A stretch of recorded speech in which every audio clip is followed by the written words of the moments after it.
You think your enemies are somewhere out there, plotting in shadows, but the truth is far more uncomfortable. Most of the damage in your life hasn't come from what people did to you. It came from words you released too easily. Words you believed evaporated into the air. Words you thought no one would remember. Words you assumed were harmless. But nothing spoken is ever lost. Right now, someone carries a version of you that your own mouth created. A moment of frustration, a careless confession, a truth you revealed because you wanted connection, validation, or relief. And just like Machiavelli warned, our greatest enemy is never the one confronting us. It is the one living inside us, the part of us that speaks before we think, that exposes wounds we never healed, that hands power to others without even realizing it. You don't fall because people are cruel. You fall because your tongue moves faster than your awareness.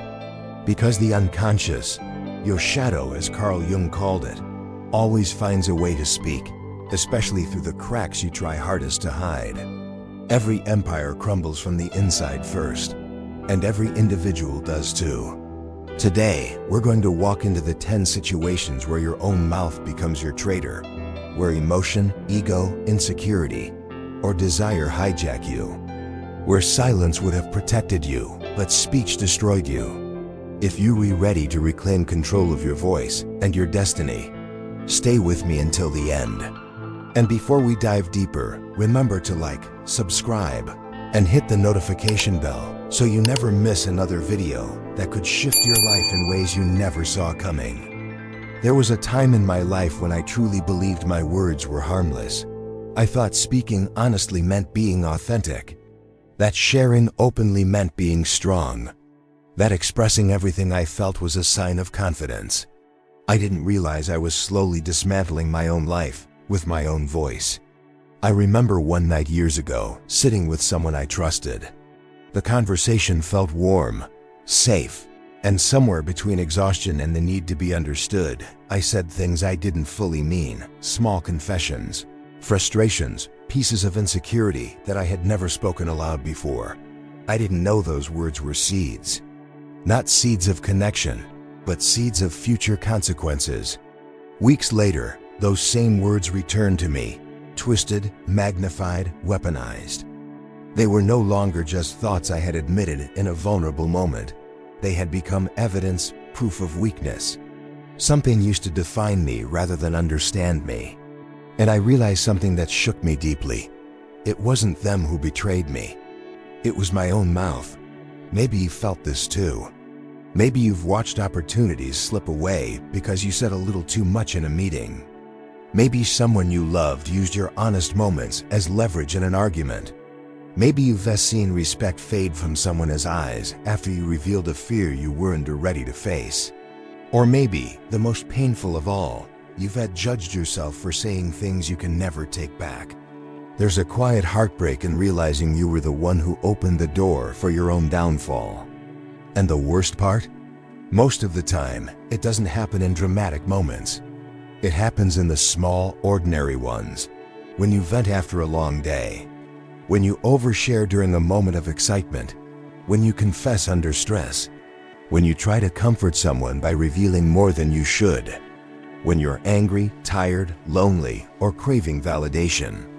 Your mouth begins to speak for the parts of you that have never healed. This is something Machiavelli understood centuries ago. People rarely destroy you. They just make use of the information you hand them. And Jung would say the same thing, but in a different tone. When the unconscious is not made conscious, it will direct your life, and you will call it fate. Most people don't sabotage themselves through action. They sabotage themselves through speech. Through words spoken from hunger. Hunger for belonging, for recognition, for connection, for relief. Words spoken not from strength, but from need. Think about it. How many times have you explained yourself more than necessary, hoping to be understood? How many times have you talked too much around people who spoke too little? How many times have you tried to fill the silence because you feared what it said about you? We don't talk because we're powerful. We talk because we're afraid. Afraid of being judged. Afraid of being misunderstood. afraid of being unimportant. And so we speak and speak and speak, until our words, meant to protect us, become the very tools that hurt us. But here's the truth most people never learn. Every time you speak from insecurity, someone else listens from strategy. Every time you speak from emotion, someone else listens for advantage. Not because people are evil, but because human nature is opportunistic. And in today's world, where everything is recorded, remembered, screenshot, forwarded, or quietly saved, your voice has more power and more danger than ever before. If you've ever felt misunderstood, misinterpreted, or misquoted, if you've ever lain awake wishing you could rewind a conversation, if you've ever felt exposed by your own vulnerability, I want you to know you're not weak. You're human. You're learning, like the rest of us, how to navigate a world where silence is often safer than sincerity.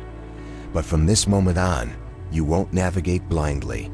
Because in the next part, we're going to go deeper, far deeper, into the psychology behind the mouth that betrays you, into the unconscious impulses that hijack your speech, the ego traps that make you reveal too much, and the ancient warnings that Machiavelli and Jung left behind for people exactly like us.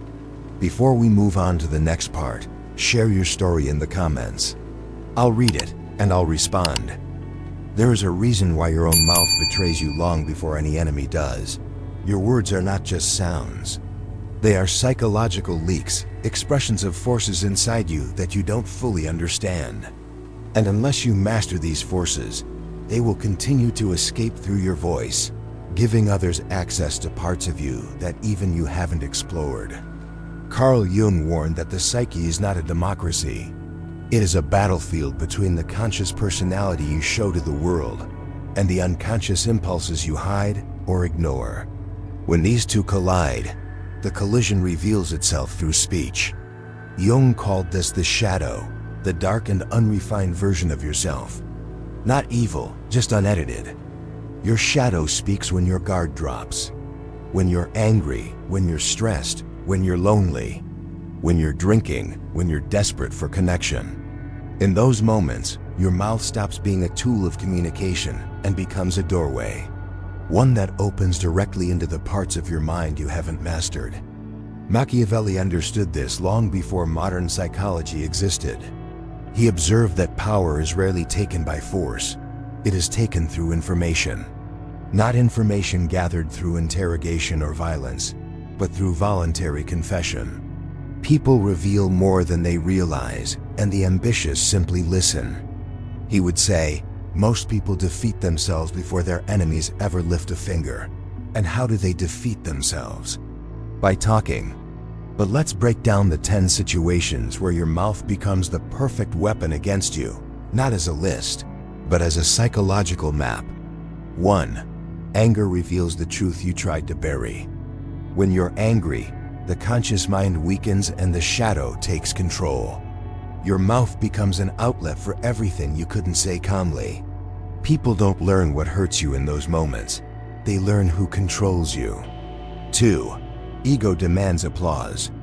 Nietzsche wrote that the ego is a poorly built house, always seeking reinforcement from the outside. So when you win, you want to boast. You want to be seen. But every brag is a lesson for your rivals, and an invitation for them to outmaneuver you. 3. Alcohol removes the guardrails. Wine is not a creator of truth. It is a remover of filters. Everything you reveal while intoxicated comes from the depths of the unconscious. And the sober listener becomes the quiet collector of your future regrets. 4. Stress weakens your boundaries. Under pressure, the psyche seeks relief, so you confess. Not because it is safe, but because you are desperate. And people remember what you say in your weak moments far more than what you say in your strong ones. 5. Sympathy opens your vault. Manipulators perform vulnerability. They cry on cue. They confess strategically. They share just enough pain to make you open your emotional doors. And once open, they walk right in and take what they want. 6. Gossip exposes your moral identity. You think you are trading harmless stories. But in truth, you are advertising your lack of discipline and revealing exactly how you can be exploited. 7. Challenging authority exposes insecurity.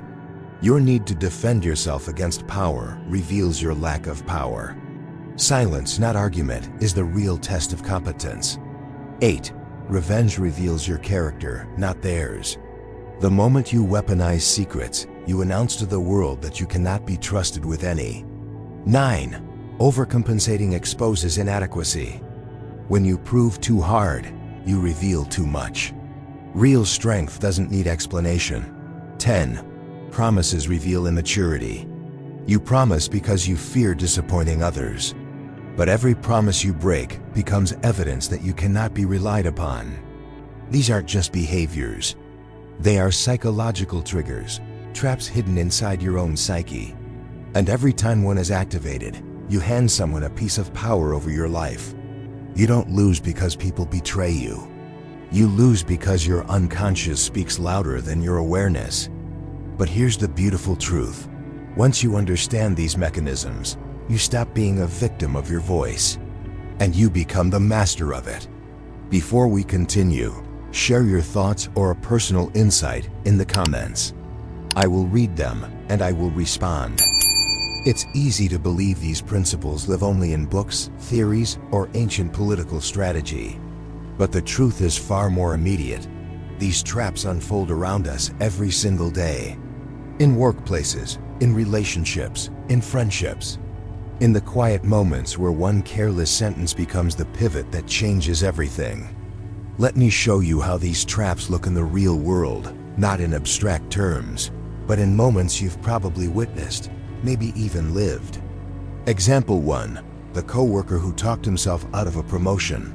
He was smart, talented, and dependable. Everyone expected him to rise. But in a moment of frustration, a late night in the office, exhaustion hitting him sideways, he opened up to the wrong person. He complained about leadership, admitted he felt unprepared, and hinted that the workload was crushing him. He thought he was venting. He thought it was safe. But the words traveled upward. By the time they reached the decision makers, they were no longer feelings. They were treated as facts. He's not ready. He's overwhelmed. He lacks confidence. His mouth planted the seed of doubt, and others watered it. Example 2. The friend who overshared and lost respect. There's a strange truth about human nature. When you reveal too much, too soon, people don't feel closer to you. They feel responsible for you, and responsibility breeds resentment. I knew a woman who confided every crisis, every wound, every fear to her circle. At first, friends felt protective. Then they felt drained. Then they avoided her. She mistook emotional dumping for emotional intimacy. Her mouth wasn't expressing authenticity. It was expressing unprocessed pain. Jung would say her shadow was trying to be seen. But instead of integrating it, she handed it to others, hoping they could hold it for her. No one can. Example 3. The man destroyed by a moment of drunken honesty. He was at a company event, relaxed, laughing, 2 drinks deeper than he should have been. Someone asked an innocent question. So what do you really think about the new project? Inhibition gone, he spoke the truth. Every frustration, every disagreement, every criticism he'd held inside. The person listening? A strategic climber, sober, smiling, taking mental notes like a historian recording a war. Within weeks, the drunk confession had become a sober consequence. He wasn't fired. No, that would have been too obvious. He was quietly excluded, left out of meetings, and bypassed for opportunities. His downfall wasn't political. It was verbal. Example 4. The relationship that ended with weaponized vulnerability. 2 people in love, or so it seemed. During the soft moments, during the late-night conversations, they shared their deepest insecurities, real vulnerability, raw honesty. But when the relationship weakened, those secrets became bullets. You always said you didn't feel good enough. Maybe that's why this isn't working. You told me your childhood messed you up. Maybe you should get help before dating anyone. The betrayal didn't begin when the relationship ended. It began the moment one person realized they could use the other's vulnerability as leverage. Love didn't destroy them. Loose tongues did. Example 5. The boss who tested a rising star in corporate America. Authority doesn't test your skill, it tests your composure. A young employee was publicly criticized in a meeting for a minor mistake. Everyone knew the criticism was too harsh. Everyone knew it wasn't fair. His instinct was to defend himself, to prove his value, to protect his pride. But he stayed calm, silent, professional. He let the storm pass, then delivered exceptional results afterward. Later, he learned the truth. It wasn't an attack. It was a test, a Machiavellian assessment of whether he could handle pressure without melting. His silence won him what his words would have cost him. Example 6. The gossip that ruined a reputation. A simple conversation. A small piece of information. A tiny judgment whispered in confidence. Except there is no such thing as in confidence. The gossip reached someone else, then someone else, and eventually it reached the wrong ears. The original speaker wasn't judged for the story they told. They were judged for what the story revealed, that they could not be trusted, that they spoke loosely, that they were careless with other people's lives. And once people see you as untrustworthy, they silently remove you from the future they were building. Example 7. The promise that destroyed credibility. A man under pressure made a promise he was never capable of keeping. He thought the promise would buy him time. It brought him doubt. It bought him suspicion. It bought him a reputation he would never recover from. People forgave the mistake. They never forgave the promise. Because a broken promise isn't a failure, it's a revelation. These examples aren't rare.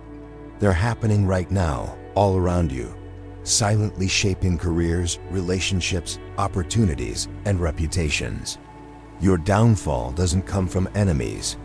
It comes from unguarded moments, moments where your mouth runs faster than your mind. Before we move on, share your own real-life experience in the comments below. I will read it, and I will respond. Up to this point, we've exposed the traps, the psychological leaks, the emotional openings, the unconscious impulses that turn your own mouth into your most consistent enemy. But awareness alone isn't enough. Understanding the mechanics of self-betrayal doesn't automatically free you from it.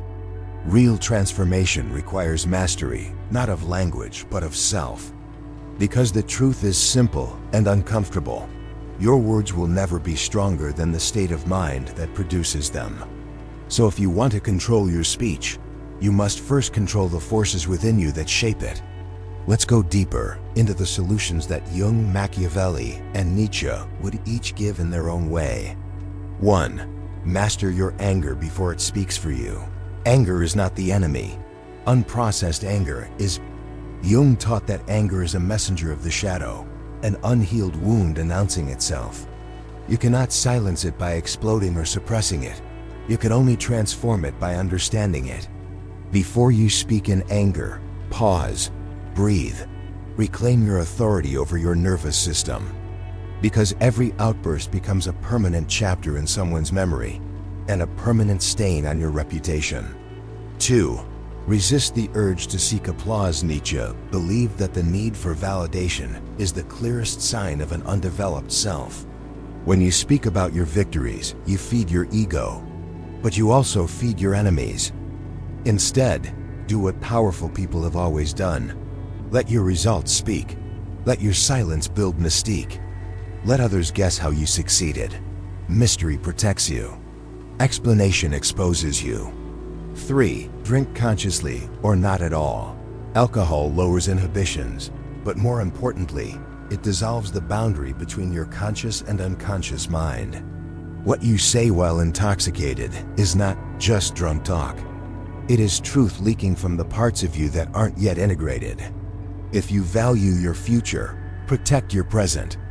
Never let your secrets flow in environments where others are awake and you're not. Sobriety isn't moral, it's strategic.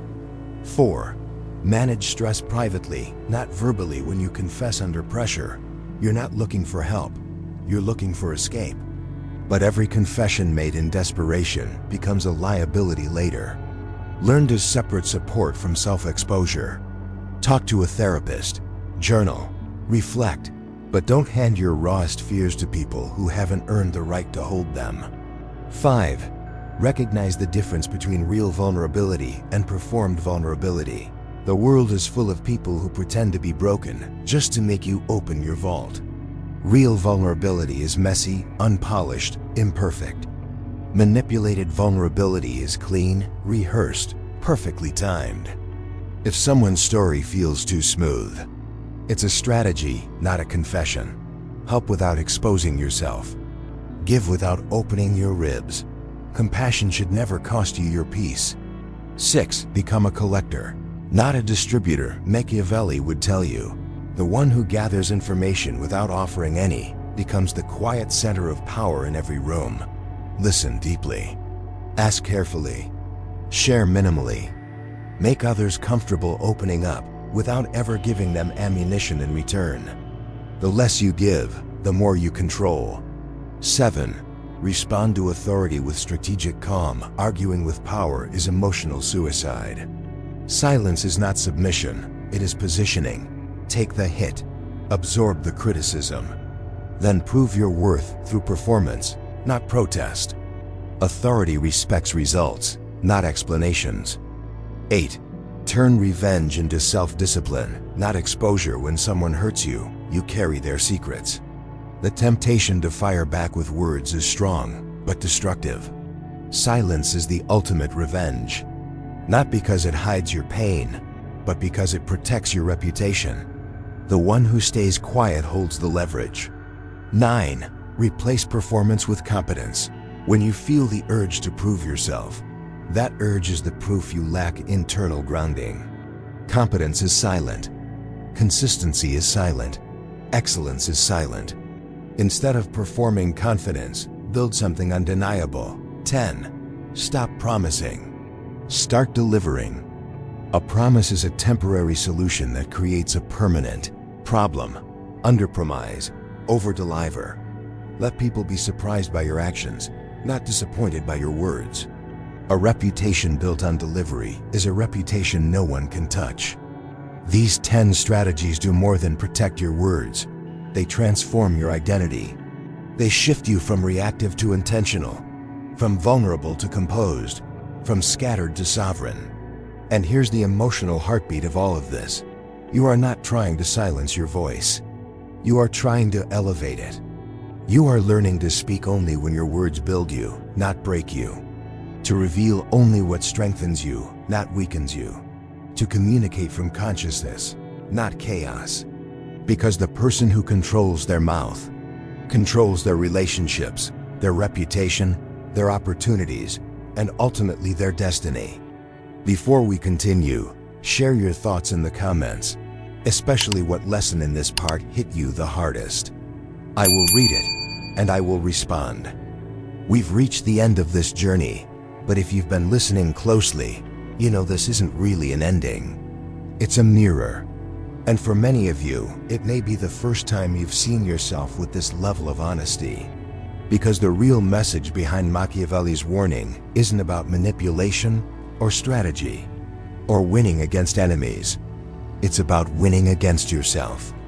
Against the part of you that speaks before it thinks. Against the impulses that expose you. Against the wounds that leak through your voice when you're not paying attention. There's a version of you, a quieter, stronger, more grounded version, who knows exactly when to speak, and exactly when silence is the most powerful answer in the room. But that version of you doesn't appear by accident. It appears through awareness, through discipline, through the willingness to stop living on emotional autopilot. I've lived long enough and failed loudly enough to understand something Jung hinted at in every piece of his work. Your life begins when you stop being a stranger to yourself. For years, I didn't know why my words betrayed me. I didn't know why I overshared, why I defended myself too quickly, why I spoke from insecurity instead of intention. I thought my problem was the world, that people were unfair, manipulative, and trustworthy. But the more I looked inward, the more I realized the truth. The world wasn't betraying me. I was handing the world the blueprint to break me. And perhaps that's where you are right now. Maybe you've been hurt by someone who used your words against you. Maybe you've lost opportunities because of something you said in a moment of emotion. Maybe you've lain awake wishing you could rewind a conversation, even just by 10 seconds. But hear me now, your past mistakes don't define you. They educate you. Every slip of the tongue, every overshare, every confession you regret, every argument you shouldn't have entered, has brought you here, to a place where awareness becomes power. Machiavelli taught rulers how to survive external threats. Jung taught individuals how to survive internal ones. And Nietzsche taught us that self-mastery is the highest form of strength. What we're doing here is uniting all three. You are learning to guide your voice from a place of consciousness rather than chaos. To speak from sovereignty instead of insecurity. To let your silence elevate you rather than expose you. Because power doesn't shout. Power is quiet, measured, intentional. And if you remember nothing else from this entire video, remember this. Your words build your world, but your silence protects it. You are not becoming colder. You're becoming wiser. You are not hiding. You are choosing. You are not shrinking. You are sharpening. The difference between the person you are now and the person you are becoming is simple: awareness. Take this awareness with you into every conversation, every room, every moment where emotion tries to hijack your voice. And from this day forward, let your mouth be a tool of power, not a weapon against yourself. Before you go, make sure to like, subscribe, and turn on notifications so you don't miss the next video. A video designed to wake you up, challenge you, and help you grow into the strongest version of yourself. And tell me in the comments, what was the biggest lesson you're taking from this? I'll read it, and I'll respond.